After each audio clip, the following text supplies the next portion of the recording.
Hi friends, news అందరికీ తెలిసే ఉంటుంది కదా. కాశ్మీర్లో టెర్రరిస్ట్ అటాక్ జరిగి ఆల్మోస్ట్ 30 మెంబర్స్ చనిపోయారు. న్యూస్లో ఆ విజువల్స్ చూస్తుంటే చాలా డిస్టర్బింగ్గా ఉంది. అందుకే ఈ వీడియో వెంటనే చేస్తున్నాను. నేను ఈ వీడియోలో చాలా మాట్లాడాలనుకుంటున్నాను ఈ ఇష్యూ గురించి, అలానే ఈ ఇష్యూ గురించి మనం ఎలా రియాక్ట్ అవుతున్నామో దాని గురించి. ఫస్ట్ అసలు ఈ అటాక్ ఎలా జరిగిందో చెప్తాను చూడండి. ఈ అటాక్ అనేది చాలా ప్రీ ప్లాన్డ్గా జరిగింది. ఎందుకు ఇలా అంటున్నానంటే, ఫస్ట్ అసలు వాళ్ళు పిక్ చేసుకున్న ఏరియాలో ఉందో చూడండి. అక్కడికి వెహికల్స్ వెళ్ళడం చాలా కష్టం. అక్కడికి వెళ్ళాలంటే బై వాక్ కానీ లేదంటే హార్సెస్ మీద వెళ్ళాలి.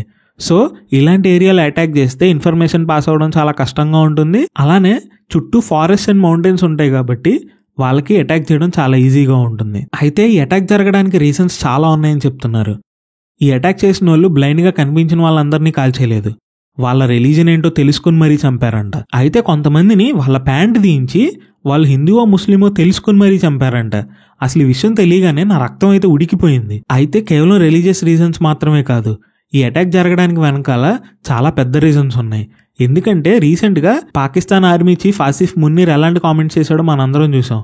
కాశ్మీర్ వాళ్ళ జగ్యులర్ వెయిన్ అని, దాన్ని రీక్లెయిమ్ చేసుకుంటారు అని. ఆ కామెంట్స్ చేసిన వెంటనే అటాక్ జరిగిందంటే దీనికి దానికి ఏదో లింక్ ఉందని చెప్పి చాలా సస్పిషియస్గా ఉంది. రీసెంట్గా కాశ్మీర్ అనేది టెర్రరిస్ట్ ఫ్రీ జోన్గా డిక్లేర్ చేసి అక్కడ టూరిజంని డెవలప్ చేయాలని చెప్పి ఇండియన్ గవర్నమెంట్ ఫిక్స్ అయింది. అయితే టెర్రరిస్టులు తెలివిగా అక్కడ టూరిస్టులను చంపి ముందు మనలో భయాన్ని సృష్టిస్తున్నారు. ఎందుకంటే కాశ్మీర్ అనేది ప్రశాంతంగా ఉంటే పాకిస్తాన్ దాని మీద పట్టుకోల్పోతుంది. కాశ్మీర్ అనేది డిస్ప్యూట్ లేని ల్యాండ్గా ప్రొజెక్ట్ అయింది అనుకోండి, అందరూ దాన్ని ఇండియాకి సంబంధించిన ల్యాండే అనుకుంటారు. సో పాకిస్తాన్కి ఇది అస్సలు నచ్చదు. అందుకే ఇక్కడ అటాక్స్ చేసి వాళ్ళ ఐడెంటిటీ నిలుపుకుంటూ ఉంటారనమాట. అయితే ఇష్యూ జరిగిన వెంటనే మన బార్డర్ సెక్యూరిటీ ఫోర్సెస్ కూడా అలర్ట్ అయ్యి అక్కడికి హెలికాప్టర్స్ని పంపించారు, అక్కడ పీపుల్ అందరినీ ఎవాక్యుయేట్ చేయడానికి. హెలికాప్టర్స్ని పంపించి మరీ ఎవాక్యుయేట్ చేస్తున్నారంటే అసలు ఆ ఏరియా ఎంత కష్టమో మీరు ఆలోచించండి యాక్సెస్ చేయడానికి. అలానే ఇష్యూ జరిగిన వెంటనే చాలా మంది దీని మీద రియాక్ట్ అయ్యారు. అలానే అమిత్ షా గారు కూడా ఈ ఇష్యూ జరిగిన వెంటనే ఆ ఏరియాకి వెళ్ళి అక్కడ సిచ్యువేషన్ ఎలా ఉందో చూశారు. అయితే ఇదంతా ఓకే, ఈ ఇష్యూ గురించి మనం ఎలా రియాక్ట్ అవ్వాలో కూడా చెప్తానన్నాను కదా, అది ఇప్పుడు చెప్తాను చూడండి. ఫస్ట్ అసలు ఈ ఇష్యూ గురించి తెలియగానే నేను కూడా చాలా ఎమోషనల్గా రియాక్ట్ అయ్యాను.